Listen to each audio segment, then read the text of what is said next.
दोस्तों, मानव जाति को उड़ती हुई चीजों के प्रति एक अलग ही आकर्षण था। लोगों की उम्र चाहे जो भी हो, लेकिन अगर एक एरोप्लेन की आवाज सुनाई देती है तो मैं तो सर उठाकर उस एरोप्लेन को ढूंढने की जरूर कोशिश करता हूँ। यार, इतना बचपना तो हर एक इंसान में होना चाहिए। और अगर बात करें बचपन की, बचपन में हर एक उड़ती चीज अच्छी लगती थी। मतलब जो एरोप्लेन हमने क्लास में उड़ता हुआ देखा था, घर आकर उससे बड़ा या उससे बेहतर एरोप्लेन बनाने की हमने हर मुमकिन कोशिश की थी। पतंग को ही देख लो, हम बच्चों को पतंग का कितना क्रेज था। महीनों तक हम पतंग उड़ाया करते थे, या कम से कम पतंग की बातें ही कर लेते थे। बच्चों को पतंग की तरह एक और फ्लाइंग ऑब्जेक्ट पसंद था, गुब्बारा, गैस वाला। जब मुझे पहली बार गैस वाला गुब्बारा मिला था, मैंने उसे उड़ा नहीं दिया था। 2 दिनों तक तो घर पे संभाल के रखा था। पहले दिन तो वो ऑब्वियसली छत पर जाके चिपक गया था, और दूसरे दिन जब सवेरे उठकर देखा था तो गुब्बारा जमीन पर पड़ा हुआ था। और तब ये पता चला था कि गुब्बारा सिर्फ एक दिन के खेलने के लिए ही होता है। फिर एक और फ्लाइंग ऑब्जेक्ट था जिसे हम रबर बैंड से ऊपर की तरफ फेंकते हैं और वो घूमता हुआ नीचे आता है। और जब मैं 6ठी-7वीं क्लास में आया था, हाथ से घुमाने वाली चक्री बहुत फेमस हुई थी। और ये जो चक्री थी वो हमारे स्कूल के आसपास चवन्नी या अठन्नी में मिल जाती थी। और इसी साल हमारे क्लासरूम के किसी बच्चे ने नोटबुक के कागज़ से एक ऐसी ही चीज़ बनाकर हमको दी थी। तो ये जो कागज़ की चक्रियाँ थी, हम लोग बेंच के ऊपर खड़े रह करके ऊपर से नीचे फेंकते थे, तो घूमती घूमती नीचे आती थी। तो हम लोगों को उसमें बहुत ज़्यादा मज़ा आने लगा। हम लोग क्या करते थे, 3री मंजिल पर चले जाते थे हमारे स्कूल की, और वहाँ से वो चक्रियाँ नीचे फेंकते थे। फिर कागज़ की भी कमी होने लगी, तो हम क्या करते थे, छोटी छोटी चक्रियाँ बनाते थे, और छोटी चक्री भी बहुत अच्छी घूमती थी। और ये फ्लाइंग ऑब्जेक्ट्स का सिलसिला यहीं पर रुका नहीं।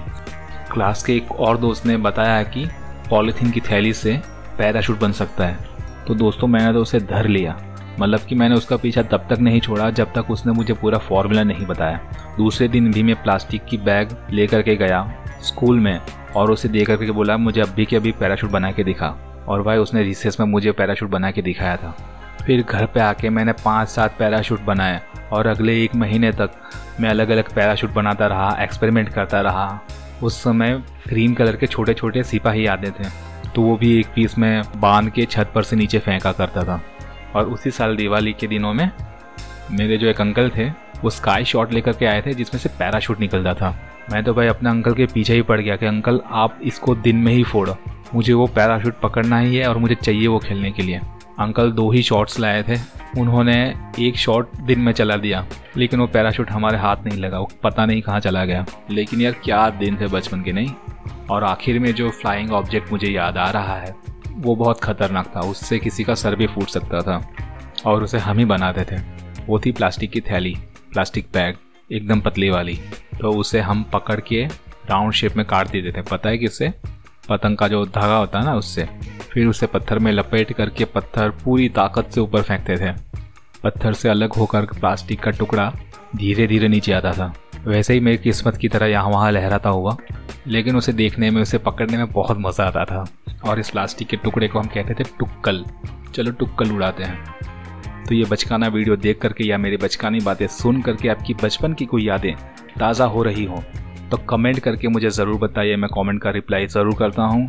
और पिछले 2-3 वीडियो से मैं सभी लोगों को रिक्वेस्ट करता आ रहा हूँ कि इस चैनल पर जो आपका सबसे मनपसंद वीडियो है, या यही वीडियो अपने व्हाट्सएप ग्रुप में या अपने फेसबुक के ग्रुप में ज़रूर से अपने दोस्तों के साथ या अपने हम उम्र लोगों के साथ शेयर कीजिएगा। अगर ये चैनल अच्छा चल पड़ता है तो आगे और भी कई वीडियोस आपको देखने को ज़रूर मिलेंगे, जो आपको वापस ले जाएंगे 80s और 90s की दुनिया में।